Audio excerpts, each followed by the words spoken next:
What's going on, everyone? So I'm just going to show you how I open up these IBC totes, because we're going to be doing some ferments in here so we can feed our composting windrows. So I'm going to show you guys. I use an angle grinder. It's really pretty simple. I think it's one of the best ways to do it. So I've seen people use sawzalls, skill saws, all kinds of stuff, but I mean, this is very portable, very easy to use. This was 19 bucks at the Harbor Freight store, literally. I mean, minus all the plastic shavings I'm generating, and you know, this will go in the trash, but hey, we live in a world of plastic. What can I do?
All right, we're a little wonky there with the camera, but the vibrations, but you'll see, it's pretty clean cut. And I'm gonna take, where's my one tool here? I got a deburrer, where did you go? Well, you just take a file. I don't know what I put, it's somewhere on the ground here. But, well, then I just take a file and then I smooth out these edges here, just kind of file them down.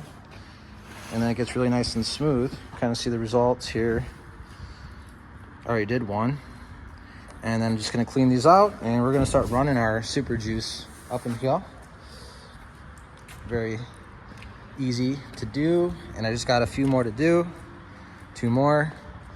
And yeah, you just take the measurements, just measure a nice square around here, and then you just get to work. It's pretty darn simple. Easy solution. Easy. That's what we're about here. Working smarter, not harder. These look great. I love how these are super nice now.